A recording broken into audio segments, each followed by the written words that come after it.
Good morning, Year 4. We're really close to the end of How to Train Your Dragon, and today we're going to read most of Chapter 18. Chapter 18, The Extraordinary Bravery of Toothless. And that would have been the end of Hiccup, if it had not been for the extraordinary bravery of a certain Toothless Daydream.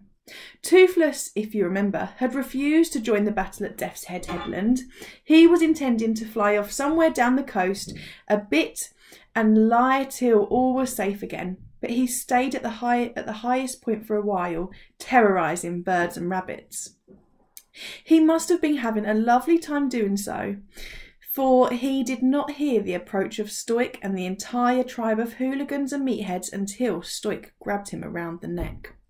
"Where is my son?" asked Stoic. Toothless shrugged on his shoulders rudely.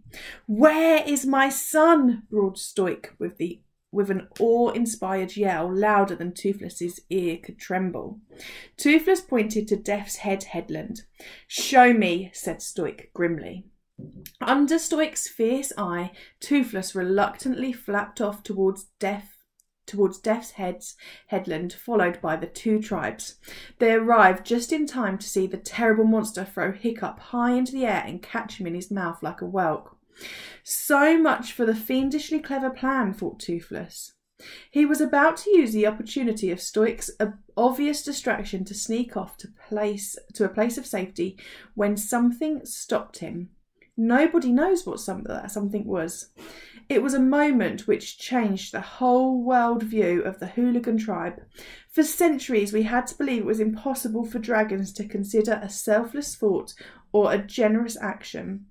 But what Toothless did next is impossible to explain as being in his own best interest at the time. All his fellow domestic dragons were now flying somewhere over the inner ocean.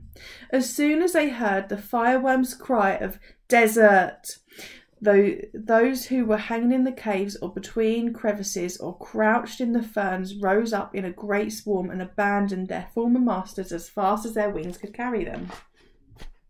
The wild dragons from Wild Dragon Cliff had left hours before, but something kept Toothless from flying over them. Maybe it was Stoic's heart-rendingly powerful cry of "No!" that caused him to pause. Or maybe somewhere in that self-centred green dragon heart of his, he was really fond of Hiccup and grateful for the hours he had spent looking after him, not shouting at him, telling him jokes and giving him the biggest and juiciest lobsters. "Dragons are selfish," argued Toothless to himself. "Dragons are heartless and no mercy. That's what makes us survivors."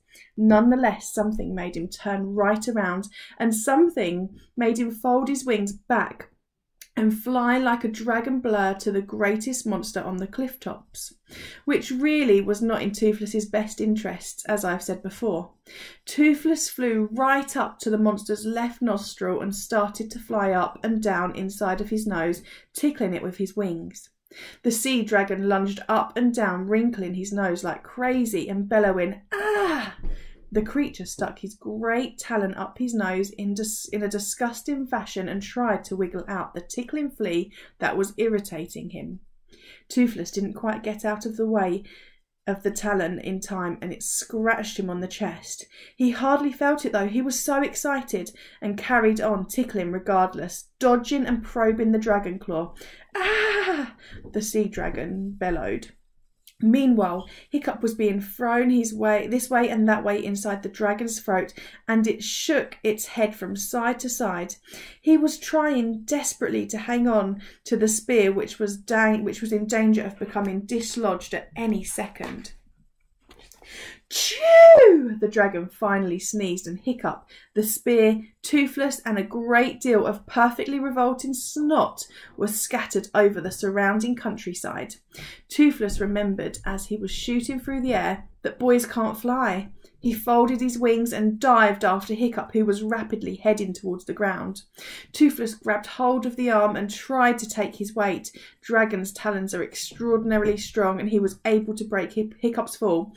Not entirely, but enough so that when Hiccup crashed into the heather he was travelling Reasonably slowly, Stoic came plunging frantically through the grass. He was picking up his son and faced the monster, holding his shield over Hiccup's unconscious body. Toothless hid behind Stoic. The Green Death had recovered from his sneezing fit. He shuffled towards, bleeding horribly from a fatal wound to his chest and throat. He lowered his terrible head till it was level with the cliff top. His evil yellow eyes looked straight towards Stoic.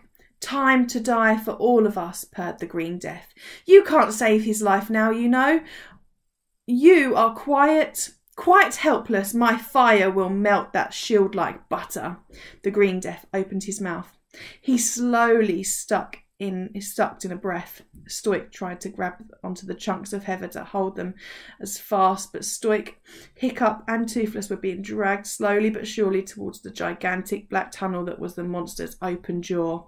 The Green Death paused for a moment before he blew out again, enjoying their terror.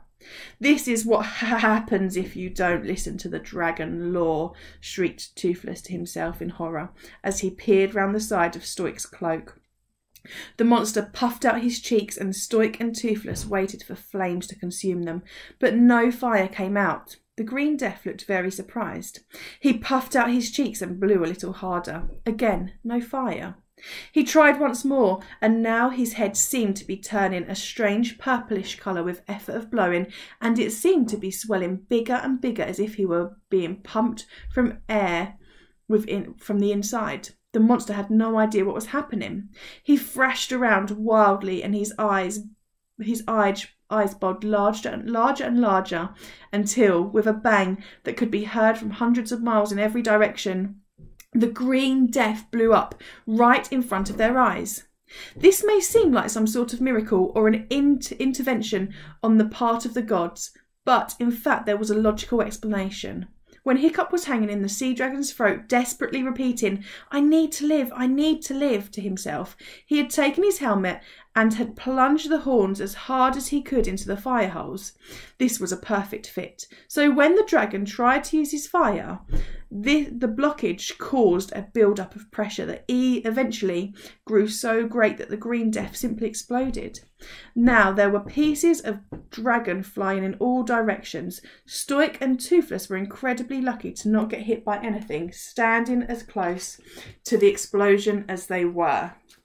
Okay, so we've heard about the end of the Green Death. Do you think Hiccup will be recognised as a hero? We'll find out as we go further along. For your task today, I would like you to pick an appropriate level of challenge from the table. Remember that there is a copy of text and the questions attached to today's page.